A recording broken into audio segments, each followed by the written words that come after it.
Judges chapter 17. Grab your Bible if you want to read along. So we're reading out of the book of Judges and we are starting from chapter 17, Micah's idols. There was a man named Micah who lived in the hill country of Ephraim. One day he said to his mother, "I heard you place a curse on the person who stole 1,100 pieces of silver from you. Well, I have the money. I was the one who took it." "The Lord bless you for admitting it," his mother replied.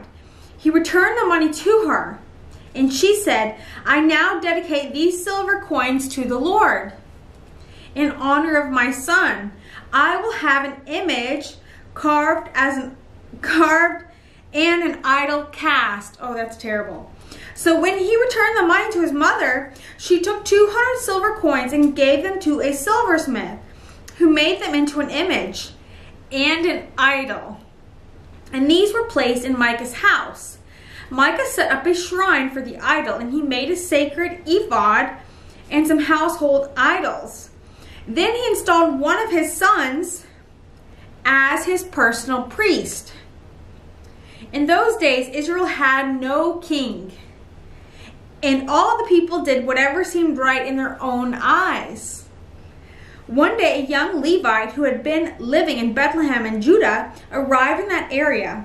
He had left Bethlehem in search of another place to live, and as he traveled, he came to the hill country of Ephraim. He happened to stop at Micah's house as he was traveling through. "Where are you from?" Micah asked him. He replied, "I am a Levite from Bethlehem in Judah, and I am looking for a place to live." "Stay here with me," Micah said, "and you can be a father and priest to me. I will give you 10 pieces of silver a year, plus a change of clothes and your food." The Levite agreed to this, and the young man became like one of Micah's sons. So Micah installed a Levite as his personal priest, and he lived in Micah's house. "I know the Lord will bless me now," Micah said, "because I have a Levite serving as my priest." Chapter 18, Idolatry in the tribe of Dan.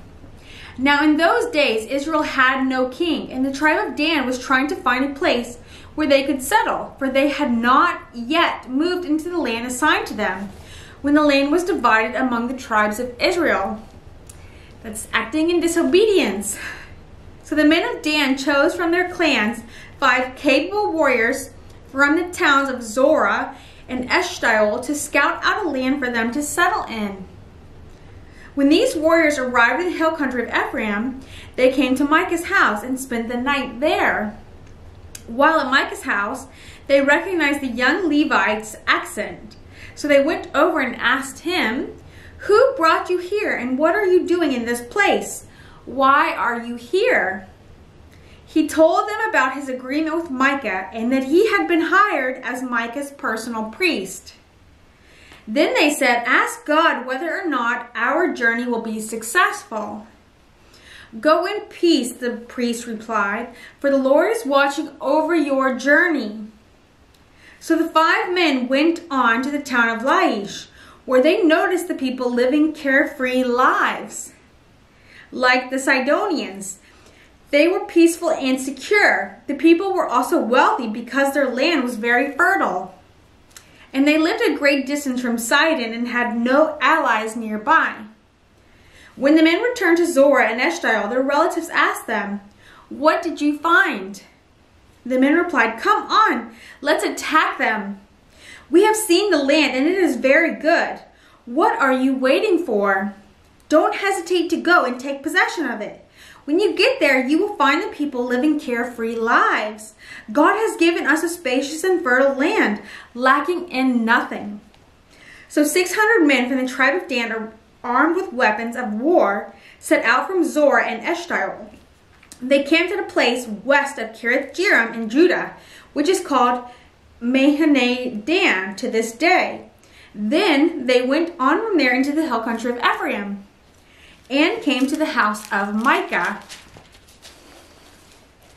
The 5 men who had scouted out the land around Laish explained to the others, These buildings contain a sacred ephod as well as some household idols, a carved image, and a cast idol. What do you think you should do? Then the 5 men turned off the road and went over to Micah's house, where the young Levite lived, and greeted him kindly. As the 600 armed warriors from the tribe of Dan stood at the entrance of the gate, the 5 scouts entered the shrine and removed the carved image, the sacred ephod, the household idols, and the cast idol. Meanwhile, the priest was standing at the gate with the 600 armed warriors. When the priest saw the men carrying all the sacred objects out of Micah's shrine, he said, "What are you doing?" "Be quiet and come with us," they said. "Be a father and priest to all of us. Isn't it better to be a priest for an entire tribe and clan of Israel than for a household of just one man?" The young priest was quite happy to go with them, so he took along the sacred ephod, the household idols, and the carved image. They turned and started on their way again, placing their children, livestock, and possessions in front of them. When the people from the tribe of Dan were quite a distance from Micah's house, the people who lived near Micah came chasing after them.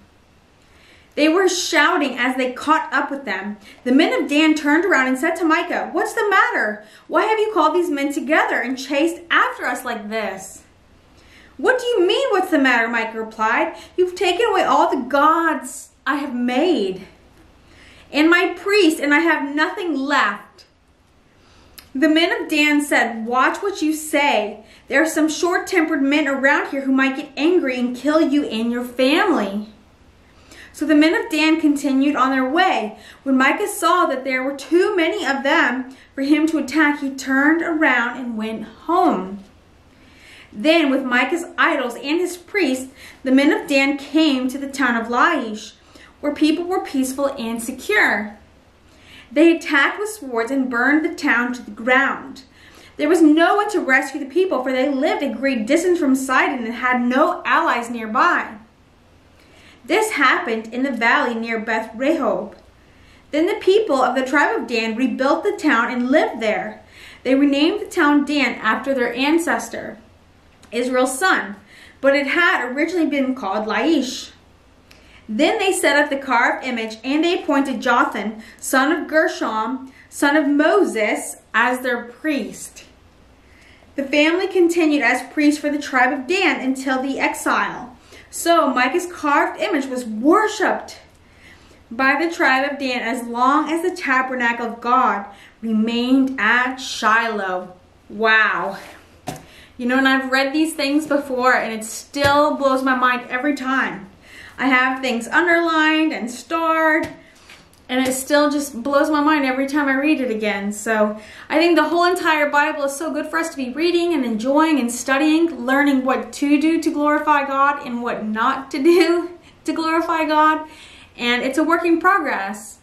But because of the good news of the gospel, as long as you're working on living a life that glorifies God and knowing the work of Jesus Christ on the cross, we are forgiven for our sin. It doesn't give us a rite of passage to live in sin, but to continue to pursue a life that brings God glory. So thank you so much for reading the Bible with me. We will be reading Judges chapter 19 next if you want to join, and I hope you are having a beautiful and blessed day.